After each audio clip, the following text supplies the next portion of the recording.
Et si la méritocratie n'était qu'un très beau mensonge? C'est lui qui nous fait croire qu'il suffit de travailler pour réussir.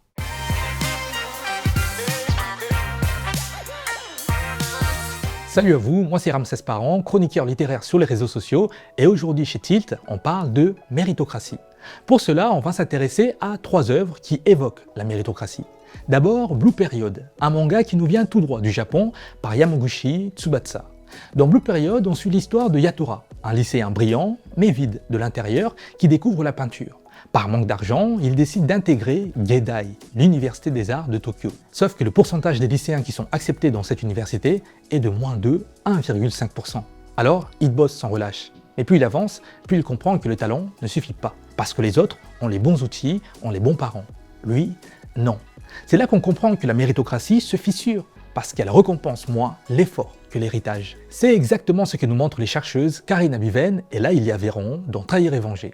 Elles étudient ces récits des transfuges de classe, celles et ceux qui passent du monde ouvrier à la bourgeoisie intellectuelle.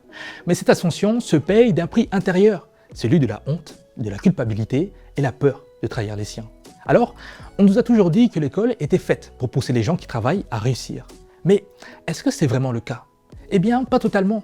Bourdieu nous dit que l'école ne libère pas forcément. En fait, elle reproduit les inégalités sociales sous couvert de mérite. De ce fait, la méritocratie fonctionne comme une idéologie rassurante. Elle justifie l'ordre social tout en donnant à quelques-uns l'illusion d'y échapper.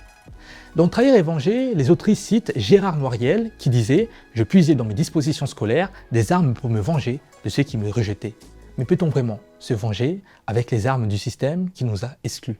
Et puis il y a Americana de Chimamanda Ngozi Adichie, où cette illusion prend une autre forme, celle du rêve américain. Ifemelu quitte le Nigeria persuadé que là-bas, tout est possible, qu'aux États-Unis, le travail efface les différences. Mais elle découvre vite l'envers du décor. Quand on est noir, étrangère, femme, le rêve américain devient un parcours d'obstacles. Chaque entretien d'embauche rappelle que le mérite ne suffit pas si le système est biaisé. Parce que ce n'est qu'en Amérique que Ifemelu découvre qu'elle était noire. L'autrice Ngozi Adichie démonte la promesse du rêve américain.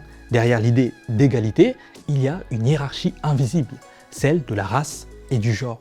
Yatora peint jusqu'à l'épuisement, Ifemelu s'américanise pour être accepté, les transfuges de classe de Biven et Véron trahissent un peu leur milieu d'origine pour réussir. En fait, tous veulent grimper, mais sur une échelle posée contre le mauvais mur. Ces 3 œuvres rappellent que la méritocratie est souvent une mise en scène, pas une justice. Un récit collectif où l'on préfère applaudir les exceptions plutôt que questionner les règles. Merci à toutes, c'était Ramsès sur Tilt. Peace.